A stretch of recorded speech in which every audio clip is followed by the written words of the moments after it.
দর্শক, আসসালামু আলাইকুম। আমরা এই মুহূর্তে আছি কাপাসিয়া রুট, যেখানে শ্রীপুর থেকে কাপাসিয়া থেকে যেই রুটটা আমাদের সংযোগ হয়েছে সেই রুটের মধ্যে আমরা এই মুহূর্তে আছি। এখানে আমি যেই জায়গা অবস্থান করতেছি, এই জায়গাটার নাম হলো বেড়াবাড়ি থেকে হাইটকাচ্চালা পর্যন্ত। এই রাস্তাটা দুপাশে যে আমরা এই মুহূর্তে দেখতে পেরেছি, দুই পাশে শুধু লাল রং দ্বারা রঙ্গিত বা রাঙ্গায়িত দেখা যাচ্ছে, আমরা যেটা দেখতে পেরেছি এই মুহূর্তে।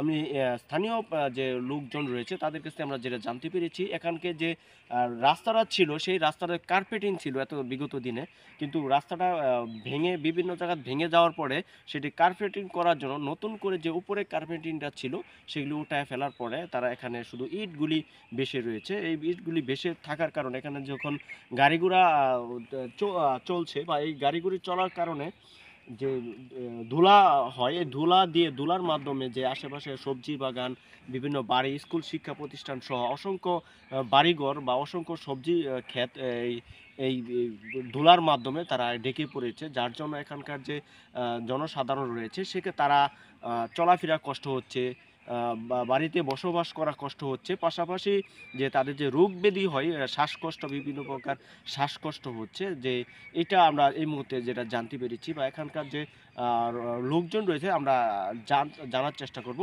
চলেন দর্শক, আমরা সরাসরি একজন মুরব্বী আসতেছে, তার সাথে কথা বলি। গাছপালা সব শেষ হয়েছে, আশেপাশে যা আছে প্রতিষ্ঠান এগুলো নষ্ট হয়ে গেছে, যেমন ধুলা বাড়িয়ে ছেলে মেয়েদের লেখাপড়ার অসুবিধা হচ্ছে। এই জন্য কাম বানায় তুই মাদ্রাসা লেখাপড়া করতে পারে নাই, বিভিন্ন অসুবিধা আছে। এই যে রাস্তাটা, এই রাস্তাটা কতদিন যাবৎ বন্ধ থাকতেছে। এটার কারণ আমগো চলাফেরা আমার কি কষ্ট হইতেছে। মসজিদে যায় নামাজ পড়তে গেলে নামাজ পড়তে পারি না, শ্বাসকষ্ট রোগ উঠতে যায়। তারপরে প্রত্যেকের দোকানপাট এই রঙ্গিল হয়ে গেছে ঈদের কোনার। এই রাস্তাটা আপাতত আমগো খুব সমস্যা হইতেছে। যাতে করে তাড়াতাড়ি রাস্তাটা হইলে আমগো সুযোগ সুবিধা হইতো, চলাফেরা আমগো খুব সুযোগ হইতো। সেই রাস্তার কী কারণে এত লোক গাফিলতি করিয়া রাস্তাটা দীর্ঘদিন প্রতি পড়ে রয়েছে, এটা তো আমরা জানি না। যাতে চলাচল হয় সেইটাই আমরা আশা ভরসা করি। রাস্তাটা চলতে দেয় না, ব্যবসা বাণিজ্য সব কিছু বন্ধ হয়ে গেছে। এলাকা পাশাপাশি যারা রাস্তার পাশে বাড়ি আছে একই অবস্থা হয়ে গেছে। আমাদের এই বাজারটা হলো নারায়ণপুর মহাখালী বাজার, শ্রীপুর উপজেলার গোসিঙ্গা ইউনিয়নে নারায়ণপুর গ্রামে অবস্থিত। আমাদের বিগত 4 মাস আগে এই যে কন্ট্রাক্টর সাহেব এই রাস্তাটা খনন করে থুয়ে যে এইভাবে এলোমেলো করে রেখে গেছে। এই যে দেখেন আমাদের দোকানের টিনগুলো সব নষ্ট হয়ে গেছে।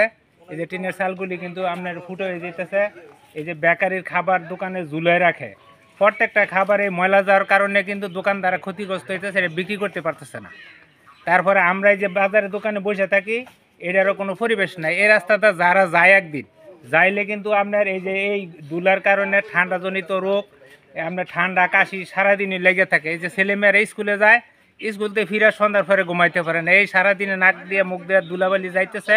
এই কারণে তারা অসুস্থ হয়ে পড়তেছে। আমাদের এলাকার অনেক লোকই অসুস্থ হয়ে পড়তেছে, বিশেষ করে বয়স্ক মানুষ যারা, শ্বাসকষ্টের রুগী যারা, তাদের অনেক সমস্যা হইতেছে। আমাদের আশেপাশে অনেকগুলি হইতেছে। তারপর এই যে দেখেন এমনি অবস্থা, বাজারে আগে যেই পরিমাণে লোক আসতো, আমাদের দোকানদাররা যেই কাস্টমার পাইতো, আর 50% কমে গেছে আর শুধু ধুলাবালির কারণে। তো আমি অনুরোধ করব, অন্তত আমাদের যে সাংবাদিক ভাইয়েরা আপনারা যারা আছেন, আপনারাও আমাদের এলাকায় শ্রীপুরের সন্তান, এই হিসেবে আপনাদের কাছে আমরা জোর দাবি করব, প্রশাসনের দৃষ্টি আকর্ষণ করব, যাতে প্রশাসনের সুদৃষ্টি পড়ে এবং আমরা যেন এই ধুলাবালি থেকে আমরা মুক্তি পাই। এখানকার যে স্থানীয়রা রয়েছে তাদের চাওয়া যে এই রাস্তাটা খুব অতি দ্রুত এই রাস্তাটা করে এই এই কষ্ট থেকে তাদেরকে লাঘব দেওয়ার জন্য। দর্শক, ধন্যবাদ সকলকে আপনারা আমাদের সাথে থাকার জন্য।